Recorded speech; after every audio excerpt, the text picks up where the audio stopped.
Mientras te trasladas por las mañanas a tu trabajo, al lugar donde vayas, ¿te detienes o te das algún momento para observar el amanecer? Y en la tarde, cuando regresas, el ocaso.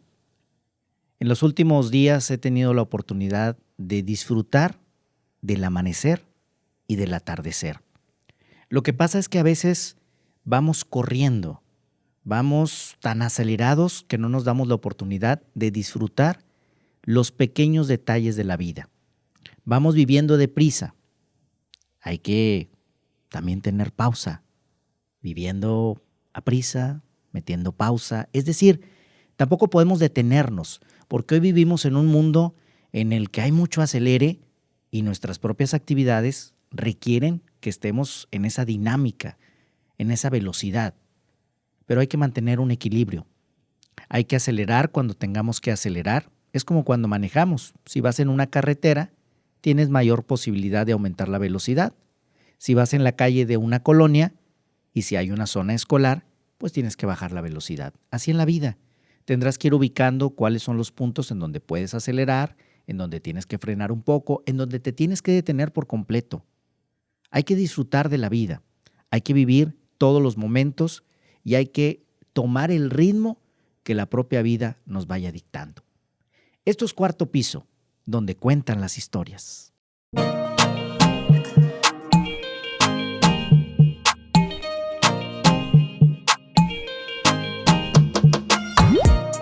Hola, ¿qué tal? Soy Armando Cavazos y me da mucho gusto saludarles en este nuevo episodio de Cuarto Piso, donde cuentan las historias. Nos encontramos desde Base 3 Estudio. Agradezco mucho a César Coronado en la producción de este espacio, a David Martínez en la dirección y especialmente a ustedes que nos siguen en cada uno de los capítulos de Cuarto Piso. Gracias a la familia de Fanflix y a toda la comunidad que nos sigue a través de las distintas plataformas de video y de audio. Y hoy me da mucho gusto saludar a un invitado especial, como todos nuestros invitados, y precisamente cuando hacía la introducción, utilizaba un poquito esa frase que él ya ha hecho muy famosa en sus redes sociales, viviendo sin prisa pero sin pausa, y yo le agregué a este tema, haciendo lo que te apasiona. Así. Julio César Cano, ¿cómo estás? Armando, amigo, muchísimas gracias. Muy bien, muy contento de estar aquí en este gran proyecto tuyo, participando contigo, poder platicar un buen rato de muchísimas cosas. Compartimos, yo creo que mucha de esa pasión justamente, y me encantó lo que decías ahorita al inicio del programa, del podcast. Hay que vivir así, ¿no? Sin irnos tampoco desbocados, tampoco ir tan lento. Es toda una combinación. Claro. Y es toda una forma, ¿no? Que tenemos que aprender a hacerlo, ser conscientes de, para tampoco dormirnos en nuestros laureles y poder disfrutar lo que la vida nos da todos los días. Oye, Julio, y tú en este caminar por la vida, pues ya tienes muchos años en los medios de comunicación. Actualmente estás en el noticiero de ABC Noticias. Así es. En radio, estás también en Canal 28. Así es. La televisión estatal aquí en Nuevo León. Es correcto. Pero has tenido paso por diferentes medios de comunicación y diferentes experiencias. Ahora eres conductor titular, pero también has vivido y lo sigues haciendo, porque sé que es algo que te gusta, este contacto con la gente. Tú estudiaste comunicación. Así es. ¿Y cómo se da tu llegada a los medios de comunicación? Porque podríamos pensar que de manera natural es por la carrera y no siempre es así. Claro. ¿Cómo llegas tú a los medios? Pues mira, fue una casualidad. Sí, ya tengo 27 años en esto. Ya voy para los 30, ya voy a llegar a un tercer piso en eso, aunque en la vida ya estoy más cerca del quinto que del cuarto. De vida tienes 46. 46 años, así es. 46 años de vida, de los cuales pues 27 han sido dedicados a la comunicación, la mayor parte del tiempo en medios masivos de comunicación. ¿Cómo se da, Armando, contestando a tu pregunta, cómo se da mi llegada a los medios? Fue una casualidad realmente, porque mi llegada fue a televisión, que era algo que yo realmente no buscaba, no era mi meta. Mi meta siempre fue, desde el arranque de la carrera, fue hacer radio. Es lo que me sigue apasionando hasta el momento. El primer día que tuve yo un contacto, que fui de invitado, fui ahí de metiche a ver cómo se hacía un programa, me enamoré de la cabina de radio, de la magia que envuelve una cabina como esta también, en donde estamos platicando. Y yo dije, de aquí soy, y tiene que ser por aquí, voy a radio. Fui a canales de televisión también a realizar algunas entrevistas por cuestiones escolares. Nos encargaban algunos trabajos y estuvimos dialogando con gente de los medios de comunicación en televisión, pero no sentí ese clic que sentí con radio. Busqué radio, no se dio la oportunidad, no se abría la oportunidad. En una ocasión una compañera de la Facultad de Comunicación de la UNI me comenta, oye, ¿sabes qué? Están buscando a practicantes para un programa de chavos en Televisa Monterrey, que conducía Juan Ramón Palacios, que lo sigue haciendo ahora en Multimedios. Antes era Televisa, Desvelados. Y yo dije, no voy por ahí, no es lo que yo quiero, pero mira, siempre con la idea firme de, pues más vale empezar, ¿no? Y ya estar adentro de algún medio, no era radio, pero pues dije, va, o sea, voy a ver si sale algo. Ya te vas moviendo. Y te vas moviendo, exacto, ya depende de uno, ¿no? Ya estando adentro, abriéndose la puerta, ya va a depender de uno. Casualmente, el camión, el Ruta 27 que yo tomaba de la facultad a mi casa, al poniente de Monterrey, pasaba justo por la orilla de Televisa. Y yo siempre cargaba con mis currículums muy pobres, lo siguen siendo, pero pues traía mis datos impresos, ¿no? Para llegar y repartir a donde se pudiera. Y decidí sacrificar traía mis tarifas contadas del camión, dije voy a sacrificar una, me bajo y luego vuelvo a tomar la ruta. Me bajé y dije voy a llegar. Justo cuando llego yo a Televisa, ahí afuera estaba Juan Ramón Palacios, estaba con gente, estaban grabando y poniéndose de acuerdo para algunas cosas. Lo tengo que confesar, me los brinqué, o sea, me pasé de largo, no lo abordé. Y llegué directamente a la recepción de Televisa. El guardia me ayudó muchísimo. Yo creo que la gente, Dios te va poniendo, ¿no? En el camino a la gente que necesitas cuando traes de verdad algo de corazón que quieres hacer. Y él me ayudó muchísimo, me consiguió la cita con la persona de recursos humanos, me recibió, me dijo que no era para mí, para no hacerte el cuento largo, me dijo, sí tengo una vacante para practicante, pero no la vas a querer, mejor déjame tus datos, lo típico, ¿no? Y nos comunicamos contigo. Ahí luego te hablo. Dije, no, ya estoy aquí, ya estoy hablando con ella. Dije, no, dame la oportunidad, yo quiero entrar. No, pero es que no vas a querer. No, pues sí quiero, dime al menos qué es. Me dices, para ser telefonista en programas deportivos. Le digo, ok, va, muy bien, sí, me gusta. Y me dice, no, pues es que no vas a querer porque son los domingos en la noche. No importa, yo vengo. ¿Estás seguro? ¿Estás seguro? ¿Estás seguro?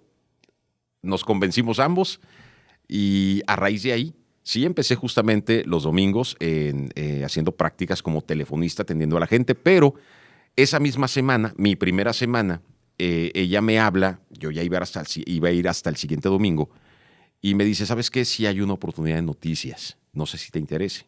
Y yo, sí me interesa porque voy a periodismo, entonces sí, pues va por ahí. Y me dice también de practicante, monitoreo de diferentes canales de televisión, grabaciones de corresponsales, estar pendiente de la frecuencia de la policía para ver si surge algo, comunicárselo a los reporteros que andan en la calle. Y ahí empezó todo un 2 de mayo de 1994. Oye, pero qué interesante cómo tú pudiste haberte quedado con el, bueno, es que no me va a interesar quizá ni preguntar. Exacto. O incluso cuando te dijeron, es telefonista, ay, domingos, ay, pero le entraste. Había que. Y de inmediato, como tú dices, Dios te va poniendo, nada más que uno también tiene que apoyar. Ayudar un poquito, claro. Sí, porque pides de que, oye, ayúdame, Dios, ponme en el camino, pero pues hay que moverse, no te van a llegar si estás en tu casa, quizá encerrado, o si no te tomas la decisión de bajarte del camión en ese momento. Y de sacrificar. E ir a buscar y sacrificar. Una tarifa. Oye, y fíjate, entonces entras tú en esta actividad, te llega esta oportunidad. ¿Y qué es lo que empezaste a hacer ahí en Noticias? En Noticias empecé a hacer esto de estar al pendiente de la frecuencia. Me daba un pavor enorme porque no les entendía nada, hablaban en puras claves, que ya en su momento me las aprendí, ya se me olvidaron, pero todas esas claves con las que te hablaban, me las llegué a aprender, ya sabía que había un accidente, que había un detenido, que había un conflicto, que había lo que fuese, ¿no? Y que por la línea editorial interesaba cubrir, porque había una sección policíaca. Pues ahí empezamos, ¿no? Con ese tipo de cosas, pero no solamente eso, hablaban corresponsales de la que estaban en la Ciudad de México y yo les tenía que grabar su audio y pasarlo a los editores para que vistieran con imágenes y que salieran en los noticieros. También lo que estuve ahí haciendo era transcribir justamente todo lo que los corresponsales nos decían. Yo lo tenía que transcribir, se lo pasaba también a los redactores, el material a los editores, y era pues estar haciendo de todo un poco. ¿Qué fue lo que pasó después? Se abre una oportunidad. Realmente fue mucha suerte, mucha bendición, que al poco tiempo, a los pocos meses, se abre ya una oportunidad para que me contrataran. Ya no era practicante. De hecho, yo no pasé por el servicio social. Yo de practicante pasé a ser empleado en automático, porque se abre una oportunidad de un puesto que cuando me dijeron de qué se trataba o el nombre, yo pensé que era cargar cables. Yo dije, voy a andar detrás de un camarógrafo ayudándole, porque me dijeron es cablista de noticieros. Ya después entendí que era para estar al pendiente de los cables de agencias noticiosas, que eran unos aparatos enormes en aquel entonces, nada que ver con lo de ahora, que todo es digital, y estaba constantemente llegando, imprimiéndose los cables de Excelsior, de Notimex, etcétera, ¿no? Entonces, mi tarea era, como eran todos en una sola hoja, era ir viendo dónde empezaba uno y terminaba, ir cortando con tijeras o con la regla, ¿no? Típico. Y después me empezaron a dar la responsabilidad, empezaron a confiar en mí, y pues lo agradecí, porque con eso te vas formando también criterio y vas entendiendo que sí, que no, que es noticia, que no. Y me dijeron, tú ves separando las que consideres importantes, las más importantes, y que puedan servir para los noticieros relámpago, que eran los noticieros cortos de 5 minutos cada hora, o para los noticieros ya institucionales. Entonces yo veía y decía, oye, esta nota se ve muy buena. Y iba y se la entregaba al redactor o al conductor que redactaba su noticiero. Y en muchas ocasiones era, oye, sí, muchas gracias, muy buena. Y en ocasiones era, ¿qué es esto? Esto no es nota por esto y esto. Entonces empecé a aprender de muchos maestros, muchos de ellos que siguen vigentes todavía, por fortuna. Y después de eso se abrió una oportunidad, pero ahora como redactor de noticias para el noticiero de Gilberto Marcos, el noticiero Buenos Días. Estuve también ahí varios años. Luego fue ya combinar la redacción con la locución o con la conducción de noticieros, que eso se dio porque un día no llegó la reportera que daba el reporte vial por teléfono y me pusieron a mí. Yo tuve que sacar toda la información, ya sabía de dónde, ya sabía cómo, porque en ocasiones les ayudaba. La pequeña diferencia ahora era que había que salir al aire, saludar a Gilberto Marcos y esperar cualquier pregunta, cualquier cuestionamiento, cualquier comentario y ver si le gustaba, porque hoy por hoy el señor sigue siendo muy exigente y sigue siendo también un gran maestro. Y es que de la gente que aprende siempre. Ya no era lo mismo que tú lo preparabas y alguien más lo hacía o que apoyabas. Exacto. A tener que enfrentarlo. Es correcto. Pero fíjate cómo este momento llega tras toda una experiencia que ya venías acumulando. Exacto. Porque a veces uno puede creer que las cosas ocurren fortuitamente, pero también hay que prepararse. Y también este criterio que te fuiste forjando durante el tiempo te permitió llegar a este momento en donde tenías que salir al aire. ¿Y qué ocurre ahí cuando te saluda Gilberto Marcos? Fíjate que bien, yo me emocioné, mi corazón estaba a 1000 por hora, porque yo iba a estar al aire. Ahí no había WhatsApp, no había nada como para avisarle a mis papás, ¿no? De que pónganle, voy a salir. Sí lo escucharon en su momento porque pues eran fieles, asiduos al noticiero. Y pues salió bien. El único detalle fue que me colgué, me emocioné y yo hablaba y hablaba y hablaba y hablaba. Cuando pensé que no me iba a salir la voz, pues ya no me callaban. Y en lugar de que fuese un reporte de 1 minuto, se alargó a 2 minutos y medio aproximadamente y se molestó el licenciado Marcos. Entonces le hacía la seña al floor manager de que ya, que corte. Pero yo no cortaba. Entonces sale el floor manager al área donde estaban las telefonistas, que es el área en donde yo empecé justamente los domingos, y desde ahí hacíamos el reporte. Y en lo que llega el floor manager, Juanito, me dice, ya, y en eso fue, hasta aquí mi reporte, licenciado. Gracias, Julio César. Y ahí terminó. Pero sí hubo una molestia porque fue más del tiempo debido. O sea, la verdad, no controlé yo, no supe sintetizar, no supe resumir la información de la vialidad, de los accidentes que había en ese momento y demás. A pesar del enojo, a pesar de que no les gustó eso, fue de que, oye, pues ya que lo haga él, ya para que la reportera se aboque a otras cosas y ya no no se distraiga, ¿no? En minutos en esto que, pues si alguien que está aquí en la redacción lo puede hacer. Y pues bueno, al siguiente día fue lo mismo. Pero ya fuiste ajustando los Ya fui tiempos. ajustando los tiempos, dije, ya no me va a volver a pasar. Y hubo un momento en el que, por indicaciones de la dirección de noticias, fue, oye, pues grábenlo o tómenle una foto, como que está hablando por teléfono, para que pues puedan poner un gráfico en pantalla y que no esté el licenciado todo el tiempo a cuadro, para que no sea tan incómodo o no sea tan cansado también para el televidente, ¿no? En un momento dado. Y así lo hice, o sea, me dijeron, oye, te traes mañana traje, no tenía, para que puedan tomarte una foto. Me consigo un saco, la camisa, la corbata, mezclilla. Que al cabo Pues nada más iba a ver hacia arriba y se hizo un gráfico y empezó a salir. A las poquitas semanas, te digo que todo ha sido mucha diosidencia, coincidencia, suerte, como le quieran llamar, pero a las pocas semanas, pues se abre un casting para hacer noticieros. Estaban buscando conductores de noticias para los noticieros pequeños de 5 minutos cada hora. Y mi jefe de redacción, el licenciado Dante de la O, en paz descanse, me dijo, oye, pues va, o sea, dale. Pues lo has hecho, no lo has hecho mal, tampoco bien, pero no lo has hecho mal. Entonces, pues dale, apúntate. Y fuimos 5 personas, de las 5 quedamos 3. Cuando yo estuve a punto de entrar al estudio a grabar el casting, estuve a nada de darme la vuelta, porque era mucho nervio el que yo tenía. Yo dije, yo no quiero esto. Yo realmente lo que quiero es radio y necesito seguir buscando por radio. Entonces, no quiero esto. Mejor me sigo enfocando a la redacción, en lo que estoy haciendo, apoyando como asistente en producción, pero conducir un noticiero de televisión yo, ni que fuera güero de ojos azules, eso me decía yo en ese momento. ¿Cuántos años tenías? Tenía 18 años. 18 años, imagínate. Ya casi 19. Pero qué fue chavo. ¿Qué fue lo que te hizo que finalmente no te echaras para atrás? Algo. No te sabría decir que no te lo sé explicar, pero dije, bueno, ya estoy aquí, va. Estuve a punto de darme la vuelta. Y miento, no, entré a los 18 a Televisa, esto ocurrió casi a los 20 años. Ya tenía casi 20 años. Y no sé, no te sé explicar dentro de mí qué fue lo que pasó.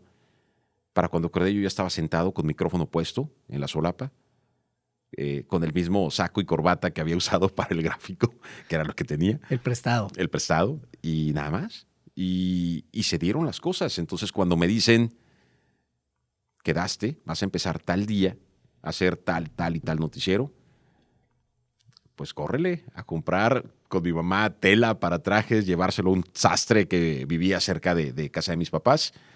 Y en 2x3 me tuvo 2 trajes, que fueron los que usé un buen rato.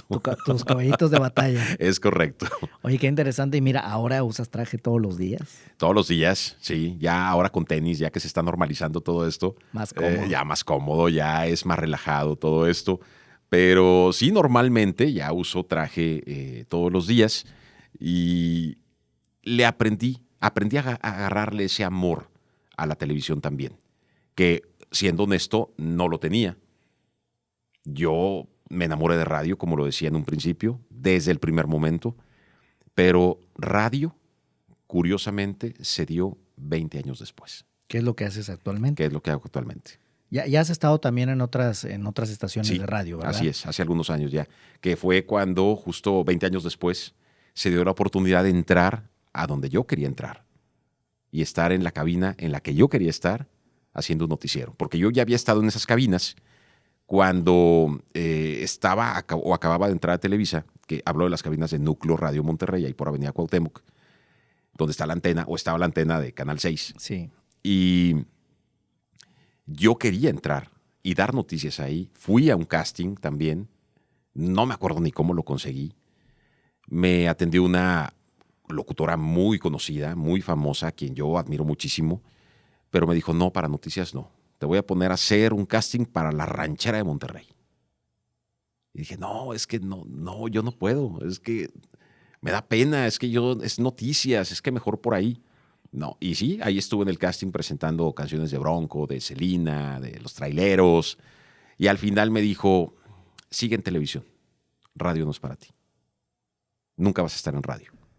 Esas fueron sus palabras, se me quedaron muy grabadas. Y yo creo que de cierto modo sí influyó en que ya no siguiera buscando durante mucho tiempo. Dije yo, no, pues sí, realmente no es para mí, me lo está diciendo alguien que sabe. Entonces, pues yo puedo estar equivocado, ya estoy en televisión, ya le había agarrado mucho cariño también, como que era lo que estaba haciendo en ese momento. Después se fueron dando otras oportunidades y seguí en ese camino, muy contento, feliz. Nunca pensé que 20 años después se abriera la oportunidad en esas mismas cabinas y durante 3 años hacer un noticiero vespertino. Y en ese tiempo ya estabas además en Televisión Azteca. Cuando estuve en Núcleo Radio, sí, ya era TV Azteca. Porque en este caminar has estado iniciaste en Televisa. Así es, 10 años ahí. Y luego tuviste un tiempo en gobierno estatal. Estuve como encargado de comunicación social de la Secretaría de Salud. Que Esto fue fue también algo padrísimo. Después de Televisa. Después de Televisa. ¿Y cómo llega esta invitación? Esa invitación llega porque estaban buscando, no tenían a alguien. Sí lo tenían, pero esa persona se tuvo que retirar y quedó pues ahí acéfala el área. Y pues al secretario, en ese entonces al doctor Gilberto Montiel, que fue con quien estuve 5 años, pues le dijeron, a ver, él comentó, ya me dijeron en su momento de que tenemos que buscar a alguien y de preferencia que esté en los medios, o sea, para que haya o tenga una relación con la gente de los medios de comunicación, algo rebotado obviamente también con el área de comunicación social, que en ese entonces encabezaba Omar Cervantes. Y pues como que vieron opciones, ¿no? De que, oye, pues fulano, sultano, o esta señorita, esta persona. Entonces vieron opciones, entre ellas, pues como que me echaron el ojo a mí. Entonces fue de que, oye, pues también está este chavo, pues me acababa de casar yo, tenía 4 o 5 meses de casado, y me llegó la invitación, consiguieron mi número, y me dicen, oye, el secretario de Salud quiere hablar contigo. Y yo, ¿qué pasó? Yo no me acordaba si había hecho alguna crítica, si había hecho algún cuestionamiento. Dije yo, algo hice o algo era una dije consulta. que a lo mejor, exactamente, que quizá es un reclamo. Yo fue lo primero que pensé. Finalmente ya una de sus asistentes fue la que me contactó, me citó, me dijo que quería hablar conmigo, pero que no era pues nada negativo, ¿no? Que al contrario, que quería hablar conmigo. Pues yo siempre he tenido esa costumbre, ¿no? Que bueno, no puedes cerrar una puerta, ¿no? Y por simple educación tienes que atender ese tipo de invitaciones. Era en su oficina, avisé obviamente en mi trabajo que pues lo que estaba pasando. Me dijeron, pues ve a ver qué es lo que necesita. Y pues me hizo la invitación. Me dijo, estamos viendo a varios candidatos, tú uno de ellos, ¿te interesaría para seguir hablando? Pues, ¿por qué no? Dije yo, pues bueno, vamos a ver, o sea, ¿cuál sería mi trabajo? ¿No? Independientemente de un crecimiento económico y un crecimiento profesional, pues sí también era saber, bueno, qué tenía yo exactamente que hacer, porque era algo que nunca había hecho antes. Pero depositaron la confianza en mí, yo les dije que sí, y finalmente estuve ahí 5 años de un sexenio y año y medio del siguiente, porque cuando ya estábamos cumpliendo el año y medio del siguiente con el doctor Jesús Zacarías, que estaba repitiendo como secretario de Salud, me llega la invitación de TV Azteca. Entonces fue, créeme, algo muy gratificante, porque el paso por la Secretaría de Salud me permitió seguir teniendo ese contacto con la gente, ayudar a la gente, hacer gestión también en algunas ocasiones de apoyos que se necesitaban. Comunicar en salud fue algo que me dejó también mucha satisfacción. El estar hablando de campañas, de cómo podía la gente tener acceso a ciertas cosas para cuidarse, fue algo que la verdad me llenó mucho. Y más porque esto no lo visualizabas. No. No lo veías venir. Y luego se da además esa invitación para regresar a los medios de comunicación. Así es decir, los medios de comunicación, como quien dice, te jalaron. No, sí. Tú eres de acá. Y yo ya extrañaba. No quiero decir con esto que no me gustaba, al contrario, lo que hacía en la Secretaría de Salud es algo que hoy por hoy extraño todavía, también. Digo, finalmente todo te va dejando algo y siempre que tienes esas buenas experiencias, siempre vas a extrañar. No necesariamente quiere decir, quiero regresar, ¿no? En este momento, pero pues sí te deja muchísimo. Y ya estando en el año y medio de la siguiente administración, que en este caso, te repito, era con el doctor Jesús Zacarías, a quien también le aprendí muchísimo. Es un excelente doctor, secretario, tipazo, igual que el doctor Montiel, cada quien en su estilo, pero les aprendes mucho. Y después pues se da esta invitación, ¿no? Me hablan un 20 de noviembre, lo recuerdo perfecto, estaba yo descansando en teoría en la casa, en casa de ustedes, y me dice una persona, oye, quieren hablar contigo. Y me recordó, me remontó a cuando me dijeron, el secretario quiere hablar contigo. Me dijeron, el jefe de noticias de Azteca quiere hablar contigo. Ahí también pensé, dije, ¿qué hice? Pero no tú, les di entrevista, no les di desde la el otro lado. información. Sí, yo ahora todavía en salud, todavía en gobierno. Yo dije, a ver, no, pues me han pedido entrevistas, me han pedido información, apoyos con esto y esto, lo he dado. ¿Qué será? Y no, pues era una invitación a formar parte ahora de las filas de Televisión Azteca también, de TV Azteca Noreste, para empezar como reportero y luego conductor los fines de semana. Estuve 2 fines de semana, 2 sábados, si mal no recuerdo, y después se da la salida del titular del noticiero matutino y ya me dejan a mí ahí. Y 10 empiezas años prácticamente. una etapa en TV Azteca. Muy buena, muy bonita. Y ahí durante esa etapa es cuando se da también tu integración a radio. A Núcleo Radio Monterrey. En Enfoque, ¿verdad? Es correcto. Que fíjate, en Enfoque, ahorita que lo dices, recuerdo que ahí me tocó colaborar contigo. Sí. Cuando la visita del Papa Francisco Exacto. a México, entre otras cuestiones, pero particularmente ahí me acuerdo que en ese tiempo estuve esa semana siendo de reportero a distancia. Ajá, es correcto. Es correcto. Desde la Ciudad de México. No lo recordaba hasta ahorita. Hasta ahorita. Y así se van quedando de repente muchas cosas, ¿no? Que ahí están, pero de repente por alguna plática, alguna anécdota o que ves a alguna persona, pues salen. Pero sí lo recuerdo yo con muchísimo cariño, ese tipo de colaboraciones, el poder coincidir, que pues tú lo sabes, no me vas a dejar mentir, el estar en esto te hace coincidir con gente valiosísima. Oye, Julio, ¿y el apoyo de tu familia? Tú cuando ocurre esto de la invitación a la Secretaría de Salud, dices, pues, recién te acabas de casar, oye, además eres papá.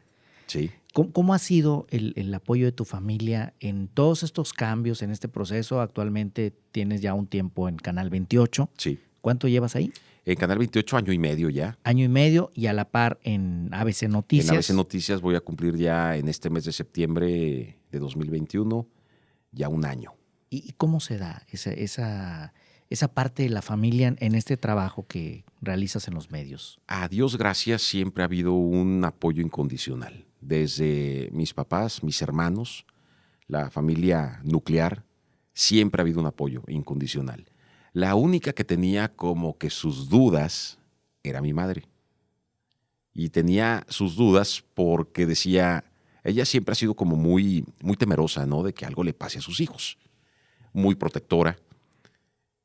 Y ella decía, esa facultad, esa escuela está muy lejos. O sea, ¿cómo te vas a ir hasta el cerro? O sea, no lo visualizaba. ¿Y dónde vivías? En el poniente de Monterrey, en la colonia Valle Verde. Ahí viven mis papás todavía. Una distancia. Yo ahí nací, ahí crecí hasta que me casé a los 28 años. Y estamos hablando de una distancia en camión. Tomaba 2 camiones, el Ruta 27 que te decía hace un momento, que ese era el trayecto más largo, desde Avenida Lincoln hasta lo que conocemos coloquialmente como la Punta de la Loma, Lázaro Cárdenas y Garza Sada, ahí donde está un supermercado. Y luego tomabas el República. Sí, exacto. Yo me tenía que bajar ahí en esa esquina, cruzar todo el estacionamiento de esta tienda para llegar al punto ahí frente al Campus Mederos, que no estaba como está ahorita. Y ahí pasaba justamente el República, que era el que te subía a la facultad. Entonces, en total, eran casi 2 horas de camino de ida. Y luego de regreso. Más 2 de regreso. Sí, porque en aquel tiempo, ahorita en esa área, está lo que es el Tigrebús. Así es. Tú en el estacionamiento del centro comercial, ahí tomas el Tigrebús, que no te cuesta y te lleva...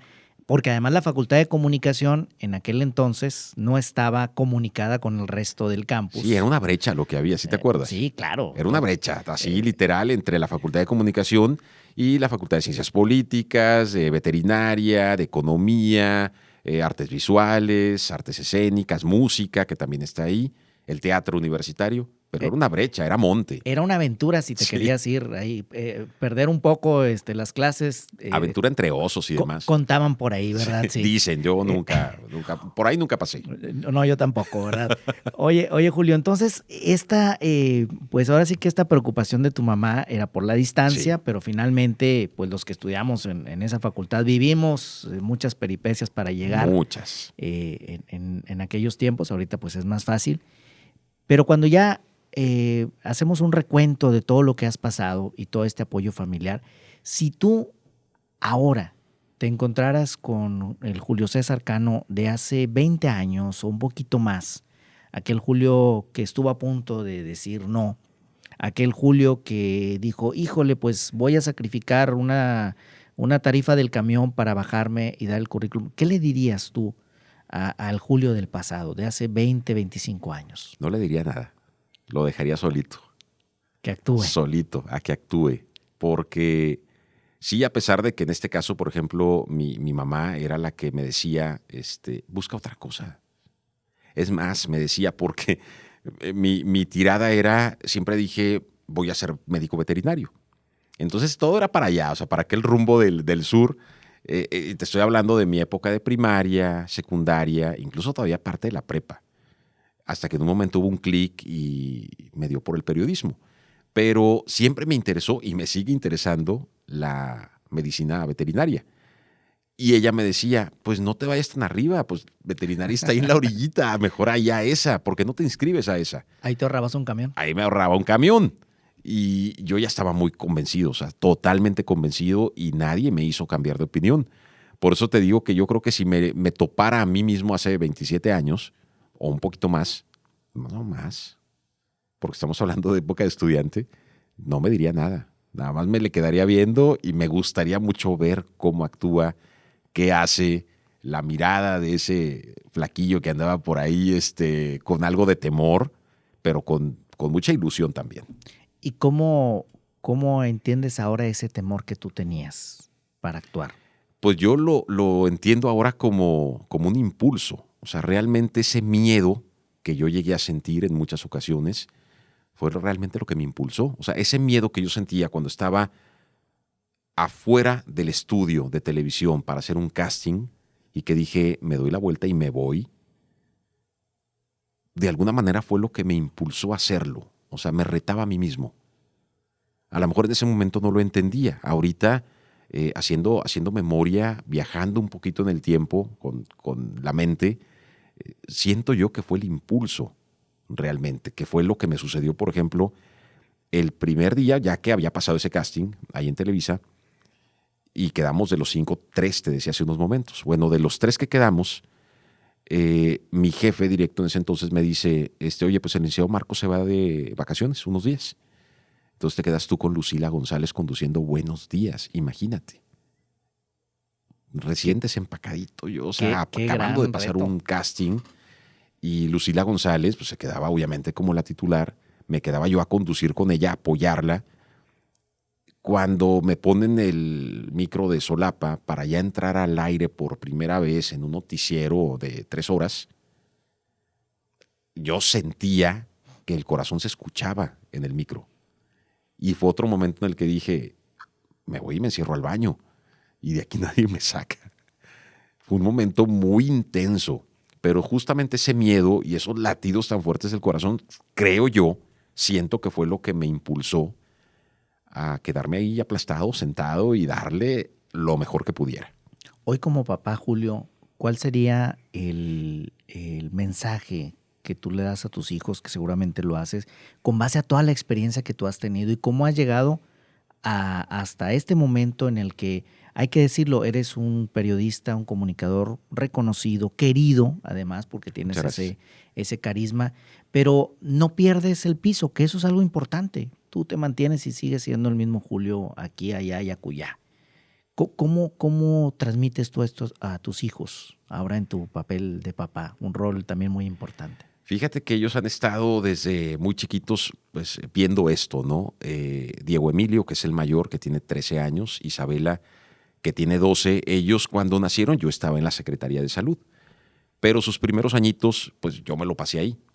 después viene lo de TV Azteca, entonces ellos crecen muy acostumbrados, ¿no? A de alguna manera como que ver que su papá estaba en televisión. Pero mi esposa, Ceci y yo lo normalizamos siempre. O sea, no era como que ellos vieran como que era, wow, su papá sale en la tele, porque eso tampoco me ha gustado a mí nunca.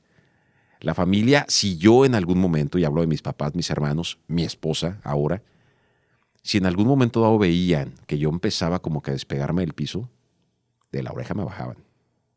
Y siempre fue el tener ese apoyo que era uno de los más valiosos también.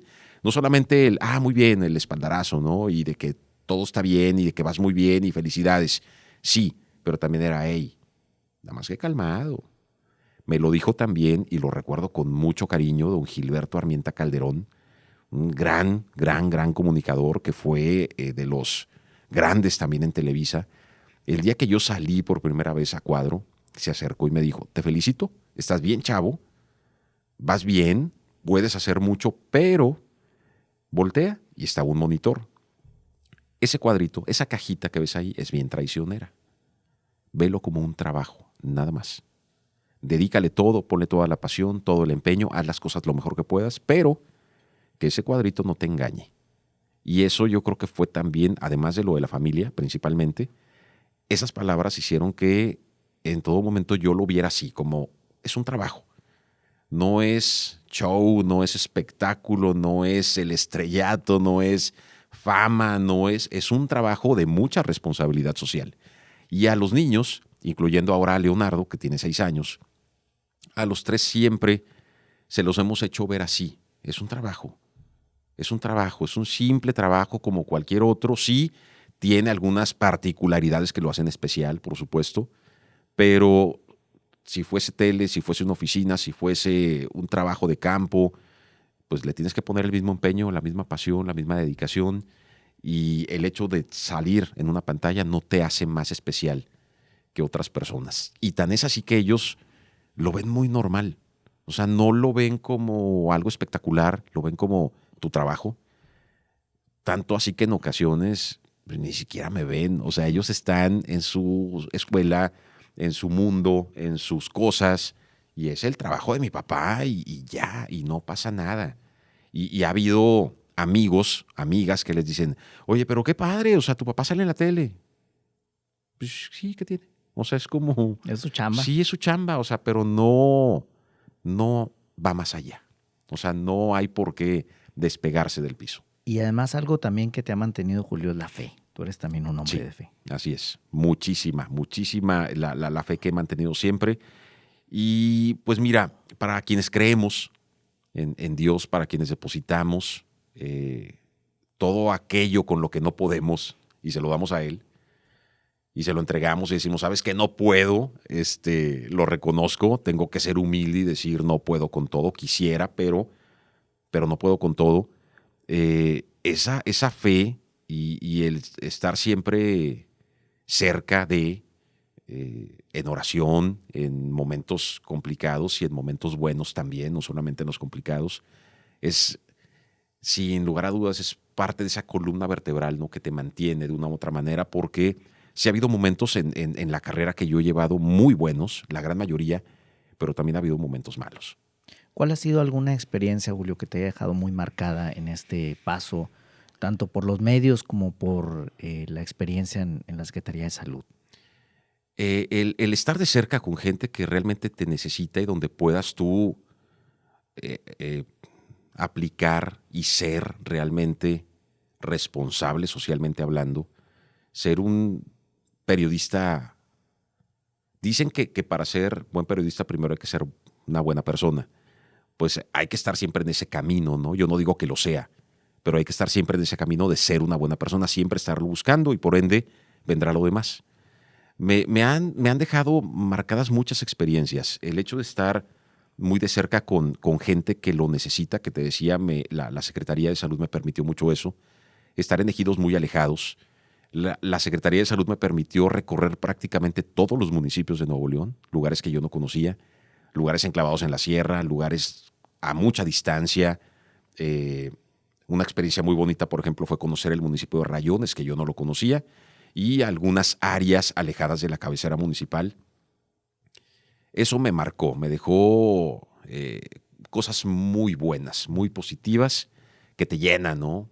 Se escuchará a lo mejor muy trillado, pero te llenan el alma, te llenan el corazón y te lo llevas, perdóname, te lo llevas para siempre. Eso realmente te lo llevas para siempre. Son de esas cosas que valen la pena trabajarlas, porque eso es realmente lo que te llevas cuando ya no estás aquí. Trasciende en tu vida. Exactamente. Y en la vida incluso de tu familia, porque seguramente esto, en esta dinámica que nos dices, que también me queda claro, eres un hombre de familia, pues lo transmites y lo compartes seguramente estas buenas experiencias y estos aprendizajes. Y ellos lo ven. Y yo en muchas ocasiones, ni mi esposa ni yo les hemos tenido que decir nada a los tres para que de ellos solito de su corazón salga el que quieren hacer tal o cual cosa. Y los dejamos. Julio, ¿cómo surge esta frase de viviendo sin prisa, pero sin pausa? Sin prisa, pero sin pausa. Fíjate que ha habido gente que piensa que es una frase mía, que es mi autoría, y no, yo lo reconozco, no es así. Ha habido gente que incluso en redes sociales me dice, esa frase vi que la puso no sé quién también, y me ponen un screenshot de alguna red social. Y digo, no sé de quién sea, no es de nadie, yo la adopté. Yo la leí y te soy bien honesto, no recuerdo dónde. Yo la leí en algún lado y me gustó mucho. Me casé con la frase y yo nunca dije, es frase de mi autoría, la registré. Y no, nada que ver. Pero son de esas cosas con las que te casas, ¿no? Con las que adoptas como, de alguna manera como tuya, sin que lo sean. Y digo como tuya porque finalmente la uso todos los días. Cada espacio en el que he estado, cada espacio informativo, noticiero de radio, tele, siempre lo despido con esa frase, tratando nada más de dejar algo extra a la gente. Mi labor principal es informar, es atender, es escuchar también, darle voz a la gente, ayudarlos, etcétera. Pero también trato si tengo la responsabilidad tan grande y la fortuna de estar frente a una cámara y un micrófono, pues tratar de dejar algo positivo. A veces por el corte o el perfil del programa, pues no puedes explayarte y decir tantas cosas que quisieras, porque finalmente la noticia ahí es lo más importante, ¿no? Pero, pues digo, bueno, algo que les pueda dejar y me da mucha satisfacción, Armando, que de repente si hay gente que me dice, oye, es que me pusiste a pensar. A ver, es que no entendí qué significa la frase. Desglósala, explícamela, y era lo que decíamos al inicio, ¿no? Andamos bien acelerados. Ya no disfrutamos un amanecer, como decías tú, que has tenido la fortuna estos días de apreciar un amanecer, de disfrutar un atardecer. En este momento de mi vida yo no puedo ver ni uno ni otro, más que por pantalla. Por trabajo. Por el trabajo, porque entro tempranito a radio y para cuando llego todavía no ha amanecido. Y en la tarde, noche, pues ya oscureció cuando salgo. Entonces me pierdo ambos, pero no es queja. No es queja porque cuando llego a hacerlo, por ejemplo, un fin de semana, pues lo disfruto muchísimo. Pero sí es el dejarle a la gente esto, ¿no? El que sí tenemos que hacer de repente un alto en el camino. Tenemos que, literal, Armando, aprender a respirar, porque hasta se nos está olvidando cómo hacerlo. Sí. Y eso es algo que yo estaba aprendiendo en últimos meses con unas terapias que he tenido que tomar, porque pues también me pegó el COVID, llegó a mi vida el año pasado de una manera muy fuerte y hubo secuelas. Y he tenido que atender eso y también eso me hizo reflexionar en muchas cosas. Porque la terapeuta me dice, literal, necesitas aprender a respirar. No lo estás haciendo adecuadamente y tu cerebro puede seguir inflamado. Si tu cerebro sigue inflamado, te va a seguir pasando esto y esto. Que me sigue pasando todavía ya en menor medida, pero a lo que voy y retomando es que sí necesitamos hacer un alto en el camino, necesitamos respirar, necesitamos pensar, necesitamos ver lo que tenemos, concentrarnos, como dicen, ¿no? En lo que tenemos y no en lo que nos falta. Así para es. Realmente, pues, ser y sentirnos bien, sentirnos felices, porque tenemos, aunque pensemos que no tenemos mucho, por lo cual ser felices o sentirnos felices y compartir, no guardarlo únicamente para nosotros. Y esa pequeña frasecita que a lo mejor de repente sí para algunos está un tanto revuelta, pues significa eso, ¿no? Vivimos tan deprisa que necesitamos ir haciendo de repente un alto en el camino. Yo sé que el día a día exige otras cosas, pero necesitamos invariablemente calmarnos, respirar, pero tampoco detenernos. Sí, no quedarnos. No, es que me quedé viendo el amanecer y ya no hice lo que tenía que hacer. Sí, no, pues ya me regreso a la casa y ya me voy a dormir todo el día. No se puede. Hasta el atardecer para verlo. Exactamente. Oye, Julio, pues muchas gracias. La verdad es muy, muy interesante y todo lo que nos compartes. Además, no sabía lo de esta frase y cómo la has adoptado y la has compartido y nos ha dejado mucho a todos, me incluyo. Tanto que por eso te propuse que fuera el eje de nuestra plática. ¿Dónde te podemos contactar? Sé que eres muy activo, te sigo en las redes sociales. Muchas gracias, y igual. Mucha gente también, pero vamos a compartirlo para quienes todavía no te siguen. Mira, estamos ahí, pues sí, muy activos tratando de que sea parte de esa responsabilidad social que tenemos, utilizando las redes como herramientas y algunas otras sí de una manera quizá un poquito más relajada. En Facebook estamos como Julio César Cano, si me pueden encontrar. Ahí tenemos la página y tratamos siempre de estar en comunicación con la gente. En Twitter, @Julio César_Cano. En Instagram, de igual forma, @Julio César_Cano. Y TikTok sí, ahí no le entro. Todavía no. No le muevo, no, ni quiero. Muy bien. Si al Instagram no le entiendo bien todavía, TikTok no, prefiero así quedarme. Bueno, pues a ver si no te pasa como esos miedos que al rato, y no decía Julio que no y anda por ahí. Fíjate que en este caso de TikTok no es miedo, es cierto respeto nada más. Ah, muy bien. Bueno, aparte ya, no sé, ya me siento más cerca del quinto piso y no sé, siento que no me va, no me sentiría cómodo. Pero muy activo por lo pronto en el Facebook, en el Twitter y pues también ahí nos vas compartiendo algunas imágenes sí, en señor. Instagram. Armando, muchas gracias. Muchas gracias, Julio César Cano Salazar. Muchísimas gracias, Armando. Estamos pues ahí a la orden, como siempre, al pendiente, a toda la gente que nos ve y que nos escucha. Les mando un abrazo muy, muy fuerte. Les agradezco muchísimo su atención en esta transmisión, que ojalá pues no sea la primera y última, ¿no? Aquí yo encantado de platicar contigo. No, encantado nosotros de tenerte aquí. Muchísimas gracias. Al contrario, pues a disfrutar de la vida, ¿no? Viviendo. Sin prisa, pero sin pausa. Muy bien, ya quedó. Pues muchas gracias a ustedes también que nos siguieron a través de este episodio, a la familia de Fanflix y a quienes nos ven a través de las distintas plataformas de audio y de video. Gracias a César Coronado en la producción, David Martínez en la dirección de este espacio. Soy Armando Cavazos. Les recuerdo que lo mejor de la vida es tener la oportunidad de vivirla. Dios nos bendice a todos. Cuarto piso, donde cuentan las historias.